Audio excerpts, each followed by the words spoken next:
peanut butter cookies. So the first thing you're going to do is preheat your oven to 350, and then the second thing you're going to do is spray a cookie sheet down with some pan, real good. I'm using coconut because I don't like the flavors of olive oil or even the canola oil mixing with my sweet desserts. So this is a good one that won't interfere with the flavor. Any pan will do though. So you're going to need natural peanut butter. I like the Kroger creamy peanut butter. It's a perfect consistency for any baking because it's kind of like a little more runny. If you get like a ground one that you grind yourself, it's going to be a little more dense. Either one will work. I just like this.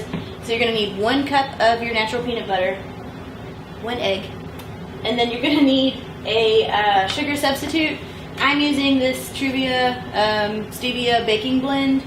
You can use Splenda, you can use xylitol, as long as it's just a powdered texture, that will work. And we're going to use 1/2 cup of that.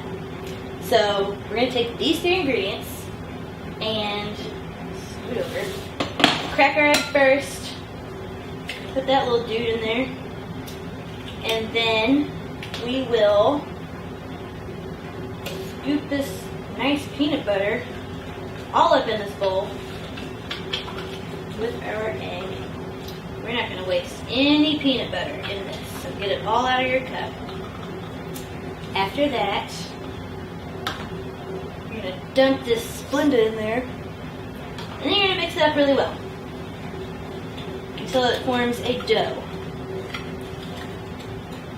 They'll be a little bit runny, mainly because that's the kind of peanut butter they like to use. So if you are using a natural ground, it's going to be more thick.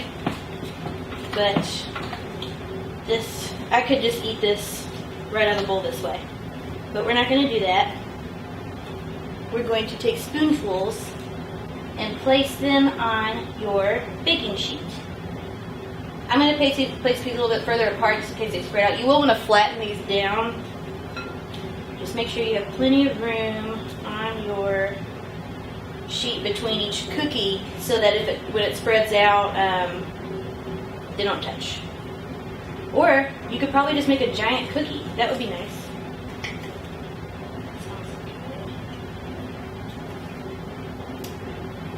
And if you wanted to get really fancy, you could take a fork and you could do the little crisscross pattern, but this is the simple recipe, so we're not going to do that. You're just going to push these down flat.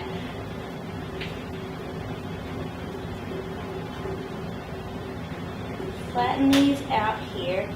And then once you've flattened your cookies out, you're just going to put them in the oven for 10 minutes.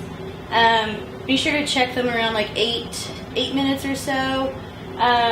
You'll want to be cooked, but you don't want to get too hard, so just make sure that you check them right at like 8 to 10 minutes.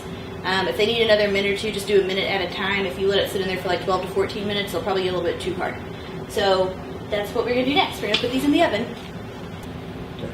Okay, so once you have pulled your cookies from the oven, give them a little test. They're not going to feel all the way done yet, so you do want to let them cool for about 5 minutes before you move them. Don't try to move them too soon. So as they cool, they'll get a little bit more firm. But even if they're still a little soft on the inside, that's okay. They'll still taste good.